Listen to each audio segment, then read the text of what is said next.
car talk. We're in Cimarron. It's pretty loud outside. Some more sounds to enjoy. Okay. Chapter 41, page 307. Handmaids Tale. I wish the story were different. I wish it were more civilized. I wish it showed me in better light, if not happier, then at least more active.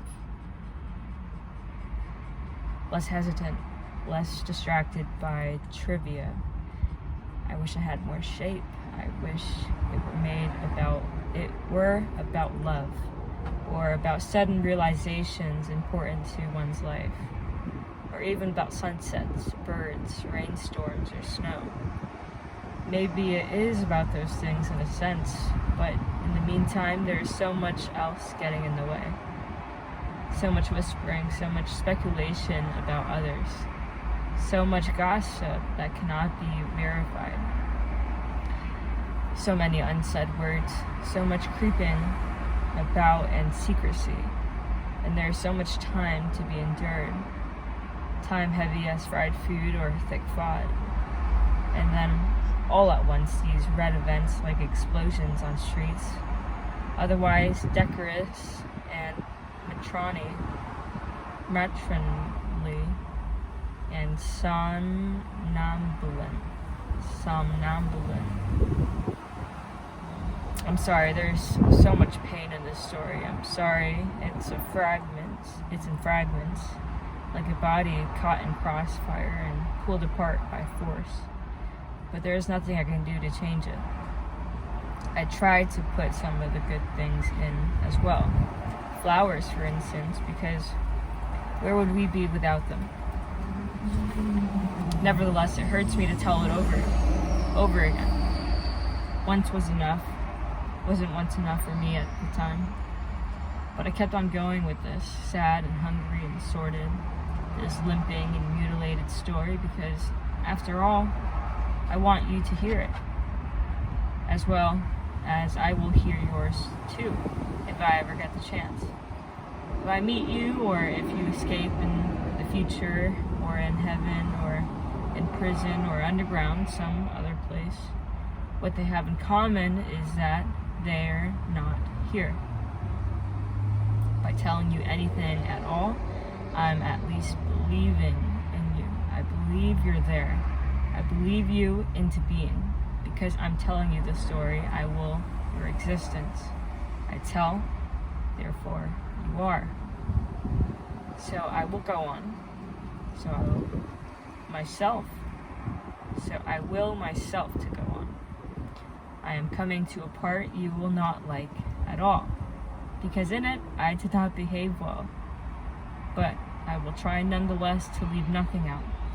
After all you've been through, you deserve whatever I have left, which is not much besides, but includes the truth.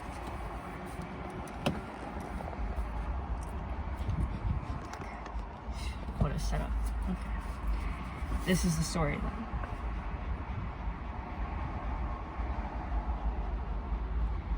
I went back to Nick, time after time on my own, without Serena knowing. It wasn't called for, there was no excuse. I did not do it for him, but for myself entirely. I didn't even think of it as giving myself to him, because what did I have to give? I did not feel munificent, but thankful each time he would let me in. He didn't have to. In order to do this, I became reckless. I took stupid chances. After being with the commander, I would go upstairs in the usual way, but then I would go along the hall and down the Martha stairs at the back and through the kitchen. Each time I would hear the kitchen door click shut behind me and I would almost turn back. It sounded so metallic, like a mousetrap or a weapon, but I would not turn back. I would hurry across a few feet of illuminated lawn. The searchlights were back on again, expecting at any moment to feel a bullet rip through me, even in advance of their sound. It would make my way by touch-up I would make my way by touch up the dark stair. I would make my way by touch up the dark staircase and come to rest against the door. The thud of blood in my ears. Fear is a powerful stimulant. Then I would knock softly, a beggar's knock. Each time I would expect him to be gone, or worse, I would expect him to say I could not come in. He might say he wasn't going to break any more rules, put his neck in the noose for my sake, or even worse, tell me he was no longer interested. His failure to do any of these things I experience as the most incredible benevolence and luck.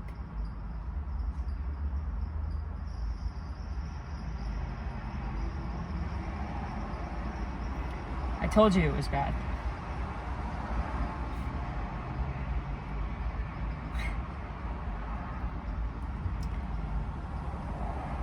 Here is how it goes.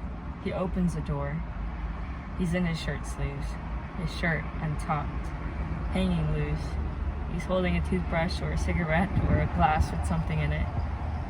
He has his own little stash up here, black market stuff, I suppose. He's always got something in his hand, as if he's been going about his life as usual, not expecting me, not waiting. Maybe he doesn't expect me or wait. Maybe he has no notion of the future, or does not bother or dare to imagine it. Is it too late, I say? He shakes his head for no.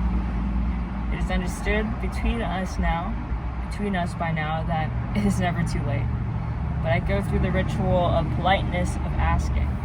It makes me feel more in control, as if there is a choice, a decision that could be made one way or the other. He steps aside, I move past him, and he closes the door. Then he crosses the room and closes the window. After that, he turns out the light. There is not much talking between us anymore. Not at this stage. Already I am half out of my clothes. We save the talking for later. With the commander, I close my eyes, even when I am only kissing him goodnight. I do not want to see him up close. But now, here, each time, I keep my eyes open. I would like a light on somewhere, a candle perhaps, stuck into a bottle, some echo of college, but anything like that would be too great a risk. So I have to make do with the searchlight, the glow of it from the grounds below, filtered through his white curtains, which are the same as mine. I want to see what can be seen of him, take him in, memorize him, save him up so I can live with the image later. The lines of his body, the texture of his flesh, the glisten of sweat on his pelt, his long, sardonic, unrevealing face. I ought to have done that with Luke, paid more attention to the details, the moles and scars, the singular creases. I didn't, and he's fading. Day by day, night by night, he recedes, and I become more faithless. For this one, I'd wear pink feathers, purple stars, if that were what he wanted, or anything else, even a tail of a rabbit. But he does not require such trimmings. We make love each time as if we know beyond a shadow of doubt that there will never be any more for either of us, for anyone ever. And then when there is, that too is always a surprise, extra, a gift.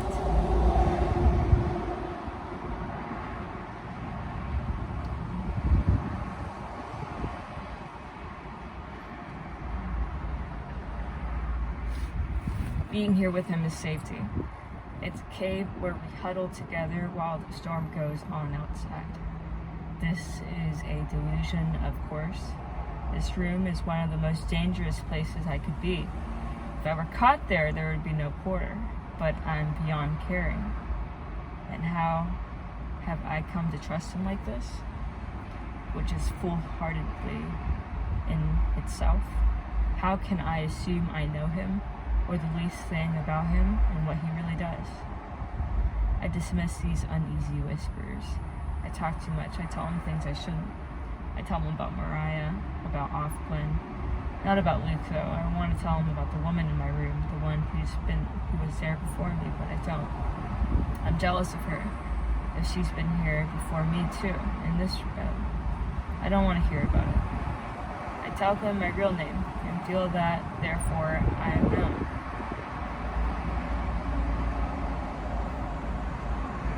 I act like a dunce. I should know better. I should make him an idol, a cardboard cutout.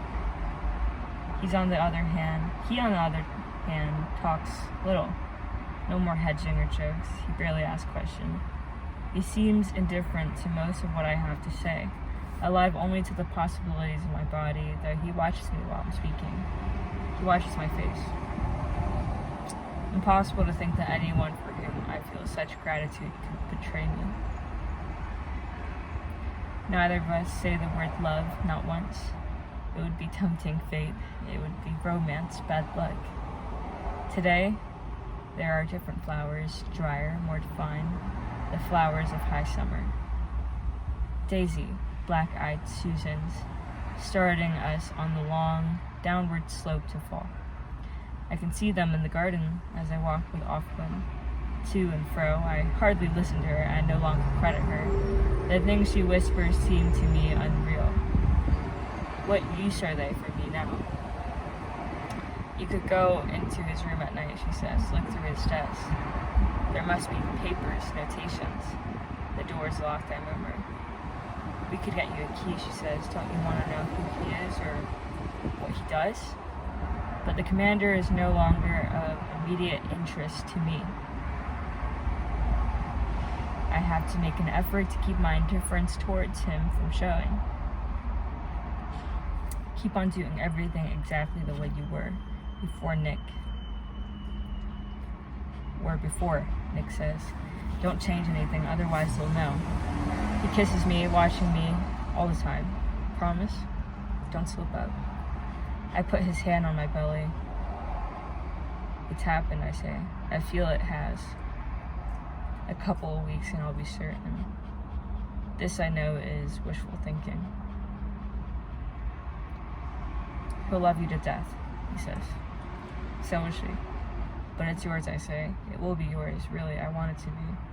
We don't pursue this, however. I can't say too often.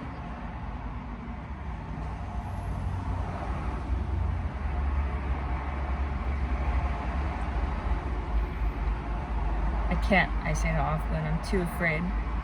Anyway, I'd be no good at that. I'd get caught.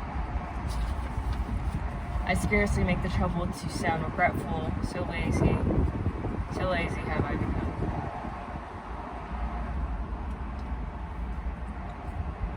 We could get you out, she says. We could get people out if we really have to. If they're in danger, immediate danger.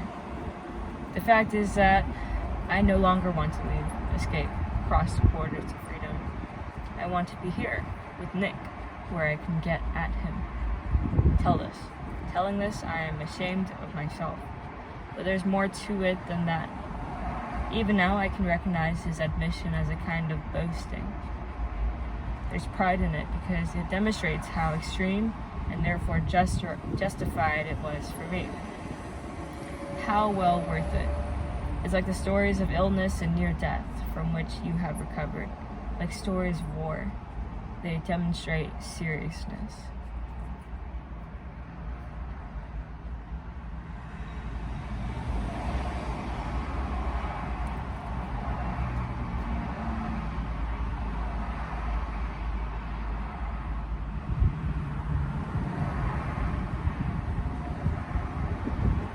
Such seriousness about a man, then, had not seemed possible to me before. Some days I was more rational. I did not put it to myself in terms of love. I said, I have made a life for myself here of a sort. That must have been what the settlers' wives thought, and women who survived wars, if they still had a man. Humanity is so adaptable, my mother would say. Truly amazing what people can get used to, as long as there are a few compensations.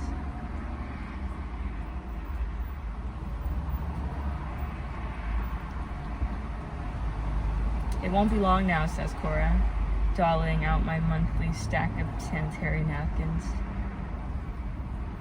Not long now. Smiling at me shyly, but also knowingly. Does she know?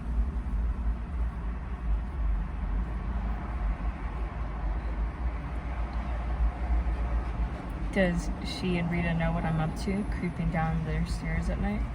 Do I give myself away, daydreaming, smiling at nothing, touching my face lightly when I think they aren't watching? Off Glenn is giving up on me. She whispers less, talks more about the weather.